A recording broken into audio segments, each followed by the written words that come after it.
There's a lot of focus on the rivalry between the German big three, Volkswagen, BMW and Mercedes. But in Sweden, of course, there was a rivalry between the big two, Volvo and Saab. So as Volvo's cars got larger and went up market in the 1970s, Saab must surely have taken note and decided that they had to respond. The result was the Saab 9000, produced even though Saab didn't have the money to develop it. Just how did they find the cash, and was it a hit or was it a miss? This is a Saab 9000 story.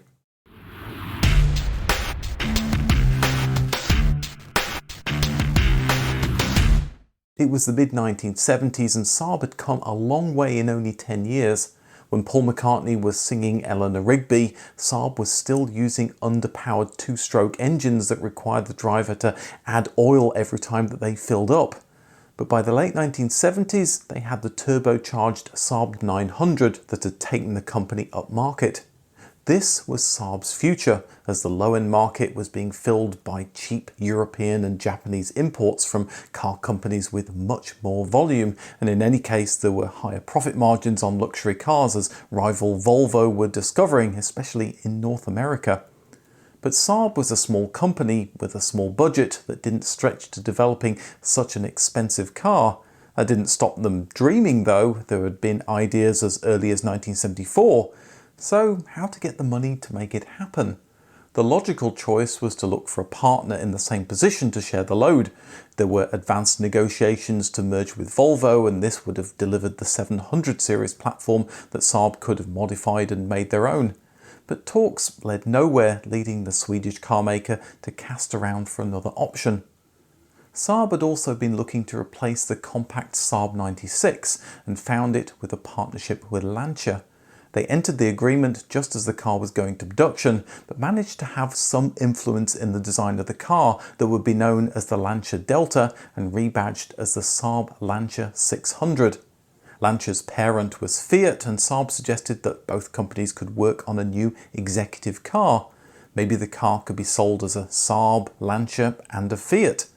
The project began in 1979 to develop what became known as the Type 4 platform, along with many other common parts, and Saab would pay around half the development cost. In the late 1970s, front-wheel drive was the future. It was revolutionising small car design, and it could offer more interior room for large cars as well. Saab had experience in this area. The Saab 900 was front-wheel drive, so it was natural for Saab to push to use their existing powertrain in the same configuration for the new car. The Type 4 collaboration started well. There was talk of extending the agreement to include tooling costs, but soon there was friction. Saab wanted to sell their car in North America, but Fiat had exited that market in 1983 and had no plans to return. So from their perspective, this was wasted effort and additional cost and weight to the platform. Then there was Lancia, who wanted a smaller car than what Saab had envisioned. This all came to a head, and in 1981 the companies decided to work on their cars separately. But surprisingly, at a time when the project was falling apart, they picked up a new partner. Alfa Romeo was at this time still an independent company and were also looking to build a new large car. They paid into the Fiat Lancia Saab project and began to use it to design their own luxury cruiser. When things had been going better, Fiat, Lancia and Saab had chosen one designer for all three cars, Giuseppe Giugiaro, fresh off his work styling the Audi Coupe. It's maybe not a surprise then that all three cars would look very similar, given that they all used essentially the same platform. As a latecomer to the party, Alfa Romeo took a different tack. Their car diverged from the Type 4 platform and was styled by Enrico Fumia from rival styling house Pininfarina. But all of these cars followed the angular design that was common in the late 1970s, and the shape worked particularly well for Lancia. It gave a family feel to their range, as the Delta had also been styled by Giugiaro. On the face of it, it should have worked well for Saab as well. After all, the Delta was the Saab Lancia 600. But it looked very different from their existing Saab 900 design, and Saab and Giugiaro clashed over the shape. So Saab stylist Bjorn Envall also had a big hand in the car's design. As Saab had been planning their car since 1974, they already had a fair idea about the interior. After all, this is how they like to design their cars, from the inside out. And this was another part of the antagonism. The Italian car makers worked the other way around. They started with the exterior design, then made an interior that would fit.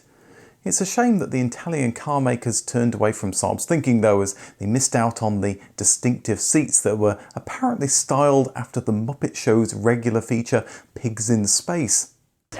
You can't be a pirate. Of course I'm a pirate. I got a hat, a parrot and a hook. What else should I be? A management consultant? At least there would be fewer arguments about the powertrain. Saab had always intended to have an updated version of their existing 2-litre 4-cylinder unit, an engine that had its roots in the 1960s Triumph Slant 4 that was used on cars like the Dolomite. With a turbo, it made the Saab 900 a force to be reckoned with. It would do that as well for the new car, dubbed the 9000.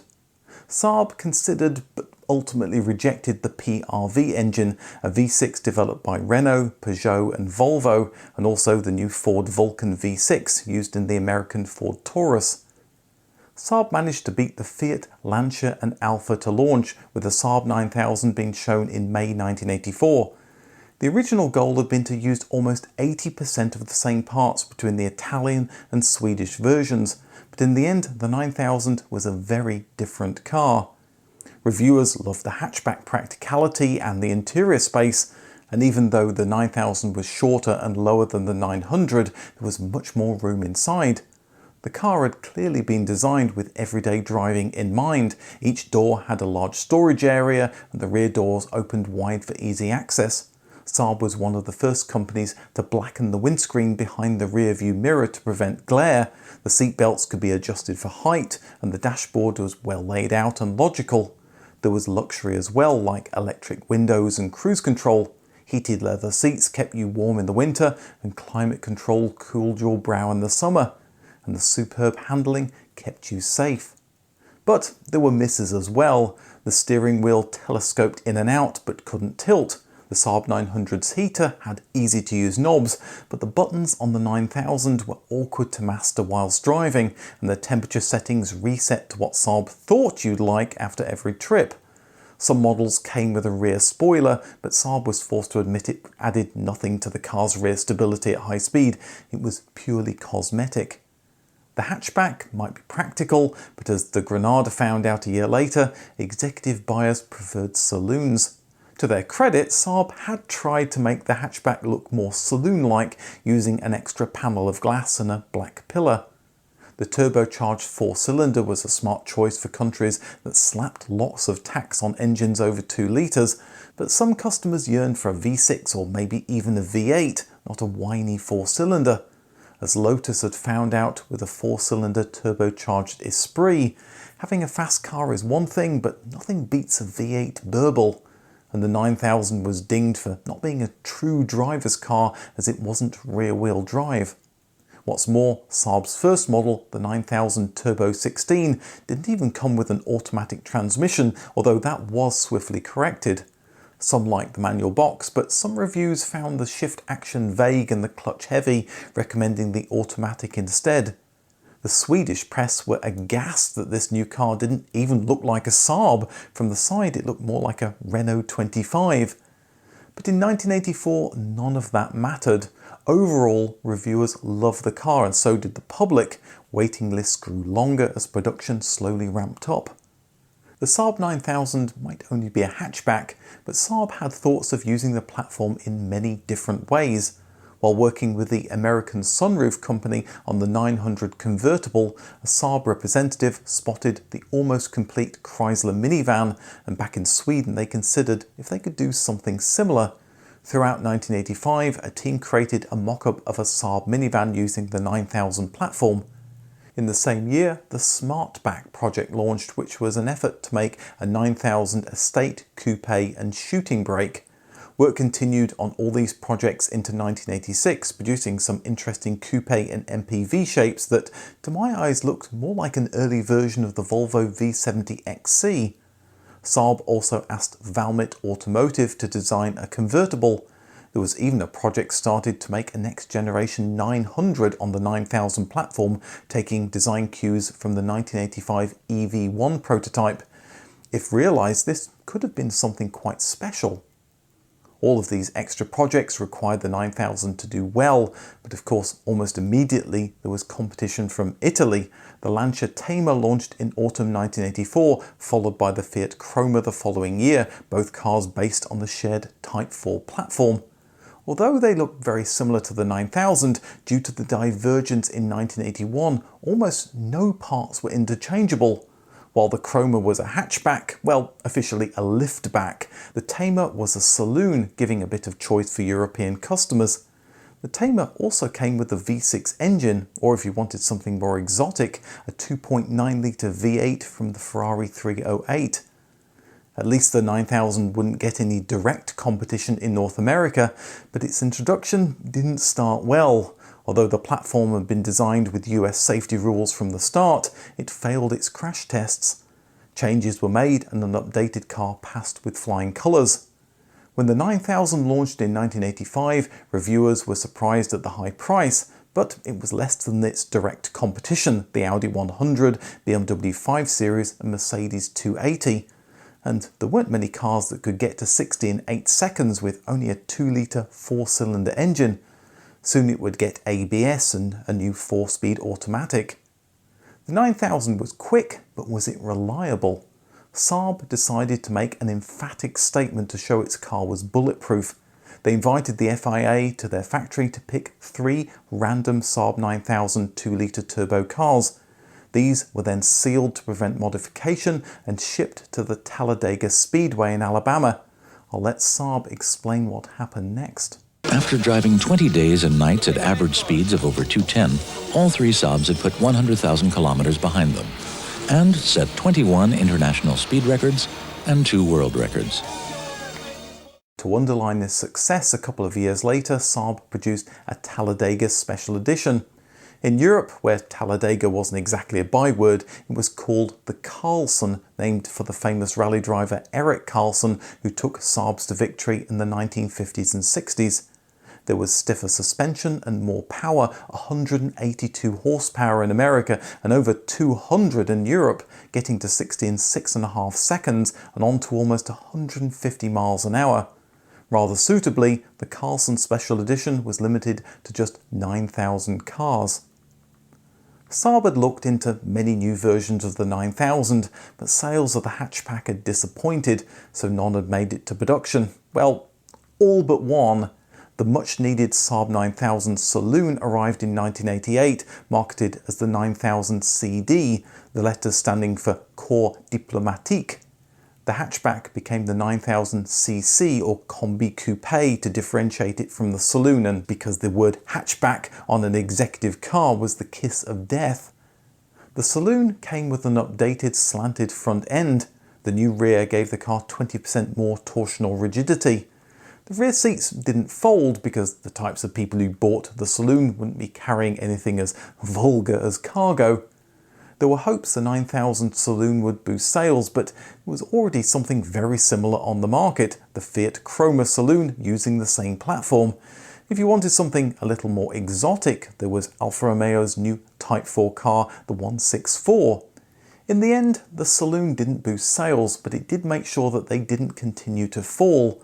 But sales weren't high enough to prevent Saab losing money on every 9000 they produced. Finances had been poor in the late 1970s, which had led Saab to attempt to merge with Volvo. By the late 1980s, the 9000 had put Saab in another financial hole, so they once again cast around for someone to purchase the company. General Motors was looking for a European premium manufacturer after Germany's luxury cars had eaten into their domestic luxury sales. They set their sights on buying Jaguar, but had been outbid by Ford. Saab was a good consolation prize, so in 1989 they purchased a 50% stake. This didn't immediately impact the 9000. Projects that were in process continued, but one area GM could help with was marketing, particularly in North America, to boost the car's image. One of those projects already in progress was turning the 9000 into a convertible. Valmet Automotive were charged with what became known as the five-bow concept. The model they produced was more than just a static display model. It could be driven around with an electric soft top for push-button convenience. After all, if you're buying a car like the 9000, you don't want to get your hands dirty dealing with the roof. The goal, of course, was to sell it in sunny California. At the same time, a coupe was sketched and made flesh, or metal I suppose, by the American Sunroof Company using a stock 9000 CD turbo. General Motors, though, didn't see the economics of bringing either model to the market. The coupe required new doors and both models needed a lot of modifications to the stock car, so the 9000 remained just a hatchback and a saloon. To simplify production and to provide an update, in 1990 the 9000 hatchback got the saloon's new front end treatment as well as a substantially redesigned rear end. The body was updated to comply with upcoming stricter side impact rules. The 2-litre engine was expanded to become a 2.3-litre. That meant the new North American hatchback turbo model could get to 60 in 6.8 seconds with a top speed of 143 miles an hour. The 9000 got even more power in 1993 with a 220 horsepower higher performance aero version. Saab were keen to tell customers that the 5-speed Saab 9000 Aero will streak from 50 to 75 faster than a Ferrari Testarossa or a Porsche Carrera 4. I don't know what all the fuss is about trying to beat the Ferrari Testarossa. I suppose it's an iconic car, but the 0 to 60 time is between 5.5 and about 5.8 seconds, and as I've mentioned before, the 1.4 litre Abarth 500 will best it in a 0 to 60 competition. Anyway, back in the 1990s, the Saab 9000 got even faster at the 1992 Geneva Motor Show with the 9000 EcoSport. It had a 280 horsepower engine and for the first time 4-wheel drive. Well, it was supposed to have 4-wheel drive, but at the last minute General Motors pulled the plug. Their German subsidiary Opel were adamant that they wanted to be the first to offer a 4-wheel drive car, despite many other luxury brands selling 4-wheel drive cars for years. This myopic decision meant that the EcoSport prototype had to be hurriedly reworked as front-wheel drive, annoying Saab's engineers and marketing people who'd already got all the marketing material ready to go. Saab and General Motors would never truly get along, and it was things like this that strained the relationship. Saab had been touting the 9000 as a very safe car since it launched, and its safety boffins had identified the next step in that safety evolution. That steering wheel was a big hazard. We'd had collapsible steering columns and more recently an airbag to protect you in a crash, but what if you could get rid of the steering wheel altogether? And so they presented the 9000 Prometheus. That stood for the Programme for European Traffic with Highest Efficiency and Unprecedented Safety. You could tell someone at Saab found a cool word and then worked backwards to create a very convoluted acronym. But what it meant in practice was a steer-by-wire joystick that you saw in those new Airbus planes or maybe a Saab jet fighter. It was easier and cheaper to place the airbag, we were told. You could also see the dials more easily and there was less risk of injury. It allowed for one-handed driving, leaving the other hand to light a cigarette, have a drink or check your texts. You know, safe things like that. The concept was of course years from production, but even if it had made it, the ramp-up time to get used to it would have made it terrible on a test drive. Up until now, Saab had turned its back on larger engines using the in-house 4-cylinder to save money. On one level, that made a lot of sense. It cost more to use someone else's engine, and the 9000 wasn't exactly making money. But you have to speculate to accumulate, as they say, so a larger V6, maybe the PRV, might have helped in the early days. But now GM was involved, Saab had ready access to a whole host of powertrains with little to no extra cost. So in 1994 they installed a 3-litre version of the brand new GM 54° V6, an engine that was also used on the Opel Omega and Cadillac Catera. It didn't necessarily add much extra power. After all, Saab's turbocharged 4-cylinder engine had more than enough get up and go. But if you wanted the advantages of a V6, it was there as an option. We had the EcoSport in 1992, and in 1995 we got another Eco, the Eco Power. This was a rebranding of Saab's turbo engines, originally the low pressure version, but eventually it was used on every turbocharged engine. And rebranding was about all that was going to happen to the 9000 at this point. It was over 10 years into its life and it definitely needed a replacement. Saab was using the infusion of GM cash to do just that. The car would be called the 95 and would use the same platform as the Vauxhall Opel Vectra, although it was substantially reworked. Once the 95 launched in 1997, the 9000's days were numbered and production ended a year later. In the end, Saab sold just over 500,000 cars. Not a bad production run, but nowhere near what Saab needed to break even. Saab had little money to invest in a larger car in the 1970s, but they felt they really needed one to compete.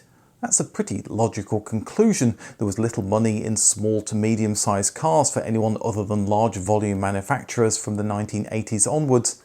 That lack of cash led them to a collaboration with Fiat, Lancia and Alfa Romeo rather than getting a loan to finance production.